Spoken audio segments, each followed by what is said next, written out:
students, welcome back to the online classes of science. This is your Naima Miss with the 7th lesson, Animal Fibers, 7th class, Animal Fibers, 3rd lesson. Okay, so in this, I hope you all know what is fiber, right? Okay, so let us like food, shelter, and clothes are the basic needs of humans, and always it has been experimenting with these three needs, isn't it? Food, shelter, and clothing are our basic needs, right? We need these things to survive. So these are the basic things, and we have been always experimenting, and we have always been researching for something new and very more good product, right? A constant struggle to make something better has been like to achieve something good in clothes as well. We have been fighting for this, right?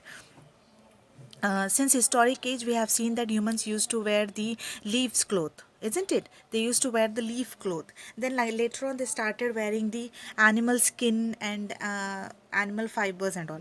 But like that we can't wear and we can't roam, na. So again we have started to find out something new. We have again started using the fleece, that is the animal hair fiber. Okay, then we use even we use plants products to synthesize fine threads which are woven further in the fabrics nowadays, right? In this today's world we have learned uh, how to produce new varieties of fibers and clothes. Yes, so let us first understand what are the topics we are going to cover in this lesson. That is, first we are going to see the introduction, which I have been given a short introduction right now, which I gave now. Then we will learn what are fibers, and we will see what are natural fibers and what are types of fibers, that is. Then in natural fibers we will learn about wool. We will see how the wool is yielded, that is how it is being produced, and how we are going to yield it, and the process of wool. Then we will learn about silk, the another natural fiber, and we will see the life history of silkworm and processing of silk. Okay, so let us first understand the terms. Before that, let us know what are the, before starting the lesson, let us know what are the terms which we are using. So first term what we are using is fiber. Okay, fiber. So what is fiber? What do you think is fiber? It's a nothing but it is a significantly long thread which can be converted into yarns. Okay, it's a just extremely long thread, that is yarn. So that fiber can be converted into extremely long thread, that is yarn. Now you'll ask, Miss, what is yarn? Yarn is nothing but long continuous thread which can be converted into fabric. Now you'll ask, what is fabric? Fabric is a piece of cloths. Okay, fabric is a piece of cloth which we use to produce our stitched clothes what we wear. Okay, now if we see that we wear, in summer we wear different type of cloth, right? In winter, in rainy season, we wear again the different type of cloth. Okay, in summer what do? We wear a very soft light weighted cloth, that is cotton, example. Okay, and in winter and rainy season, what kind? Cozy and warm clothes, that is woolen, made up of woolen. So we often use bags used which are kind of very strong and comfortable, right? So those bags are made up of jutes. Bags are made up of jutes, jute fiber. These are again obtained from plants. Then soft and glossy clothes that we often obtained are, that we usually in our daily lives we wear, there are that are nothing but obtained from acrylic fibers. Okay, they are obtained from acrylic fibers. Okay, now let us know the types of fibers, right? Fibers are of, again, how many types? Fibers are of two types: natural fibers and artificial fibers. Okay, they are of two types: natural fibers and artificial fibers. Natural fibers are obtained from plants and animals. Okay, natural fibers are obtained from plants and animals. Artificial fibers are man-made. We prepare it in the laboratories. Okay, so they are man-made. Next, then, for example, for plant fibers we take Plant fiber examples are cotton, jute, yes, etc. And then if we go with animals, we have sheeps, we have goats, we have camels, isn't it? Okay, if we go with man-made fibers, then we have nylon, polyester, and we have acrylic fabrics. Some of the fabrics are like they use natural fiber as a starting material, and they'll mix up with the artificial fibers, and they'll prepare a new kind of synthetic fiber. And that fiber example, we have rayon and few other artificial fibers as example. Okay, till here I hope you all have understood the fibers and types of fiber, that is natural fiber, artificial fiber. Then from natural fiber we have plant fiber and we have animal fiber. Then artificial fibers are man-made fibers. Then we have in plants, we have examples as cotton, jute, okay, and in animals we have sheep, goats, camels, etc. And man-made fibers, that is artificial fibers, or you can say synthetic fiber also, they are nylon, polyester, acrylic, etc. Okay, they are special type of fibers, example rayon and some other artificial fibers. Okay, and now we'll see common wool.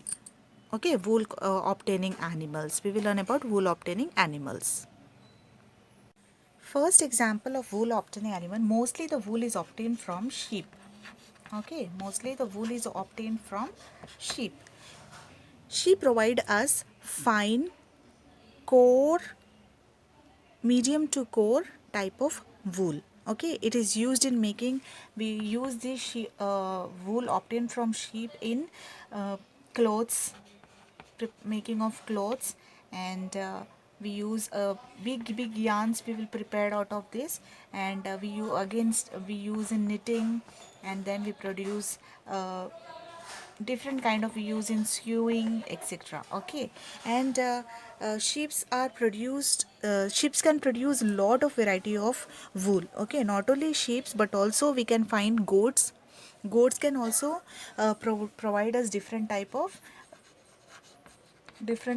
wools. Okay, example, we have pashmina wool. We have pashmina wool, pashmina pashmina wool, which is obtained from a goat called pashmina, which is mostly famous in Kashmir. Okay, you can see that in the market you can find pashmina shawls are available, which are very light, soft, and very warm. Okay, it is obtained from the goat called pashmina. We can see angora goat. Angora goat is also very famous. It is available. Its wool is called as mohair. Okay, and we have llama. Llama is also a different kind of goat, which is only seen in commonly South America, which looks like a camel, but it's not a camel. It looks like a camel, but produces wool only once in a year. Okay, it is not produced. It does not produce wool continuously. It produces only once in a year, and its wool is very thick, hard, and coarse, and it is used only in the making of rugs. Okay, it is used only in making of rugs. Rugs means what?